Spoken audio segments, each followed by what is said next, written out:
മുഹമ്മദ് നബി അറേബ്യയുടെ മുഴുവൻ നേതാവായിരുന്ന കാലം. അദ്ദേഹത്തെ കാണാൻ ഒരു ദിവസം ഉമർ വീട്ടിലെത്തി. വീടിനുള്ളിൽ കണ്ട കാഴ്ച അദ്ദേഹത്തെ സങ്കടപ്പെടുത്തി. വീടിനുള്ളിലെ കാഴ്ച. നബി ഉറങ്ങി എഴുന്നേറ്റതേ ഉണ്ടായിരുന്നുള്ളൂ. അദ്ദേഹം കിടന്നിരുന്നത് വെറും നിലത്ത് വിരിച്ച ഒരു ഈന്തപ്പന ഓലപ്പായയിലായിരുന്നു. ദീർഘനേരം ആ പായയിൽ കിടന്നതുകൊണ്ട് നബിയുടെ തോളിലും വശങ്ങളിലും പായയുടെ പാടുകൾ പതിഞ്ഞിരുന്നു. ആ വീട്ടിൽ അല്പം ധാന്യമല്ലാതെ മറ്റൊന്നും ഉണ്ടായിരുന്നില്ല. ഉമർ റും നബിയും തമ്മിലുള്ള സംഭാഷണം. ഇത് കണ്ട ഉമർ കരഞ്ഞുപോയി. അദ്ദേഹം ചോദിച്ചു, അല്ലാഹുവിന്റെ ദൂതരെ, റോമിലെയും പേർഷ്യയിലെയും രാജാക്കന്മാർ കൊട്ടാരങ്ങളിലും പട്ടുമെത്തകളിലും സുഖമായി കഴിയുന്നു. അല്ലാഹുവിന്റെ പ്രവാചകനായ അങ്ങ് ഈ പരുക്കൻ പായയിലാണോ കിടക്കുന്നത്? നമുക്ക് അങ്ങേക്കായി നല്ലൊരു മെത്ത ഒരുക്കിക്കൂടെ? നബി പുഞ്ചിരിച്ചുകൊണ്ട് മറുപടി നൽകി, ഉമർ, ഈ ലോകം എനിക്കൊരു മരത്തണൽ പോലെയാണ്. ഒരു യാത്രക്കാരൻ അല്പനേരം വിശ്രമിക്കാൻ മരത്തണലിൽ ഇരിക്കുന്നു. വിശ്രമം കഴിഞ്ഞ് അയാൾ ആ മരം ഉപേക്ഷിച്ച് യാത്ര തുടരുന്നു. അതുപോലെയാണ് എനിക്ക് ഈ ദുനിയാവ്.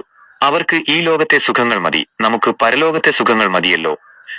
ഈ കഥ നൽകുന്ന പാഠം: ലളിതമായ ജീവിതമാണ് ഉത്തമമെന്നും അധികാരവും പണവും ഉള്ളപ്പോഴും വിനയത്തോടെയും ലാളിത്യത്തോടെയും ജീവിക്കണമെന്നും നബി ഇതിലൂടെ പഠിപ്പിച്ചു.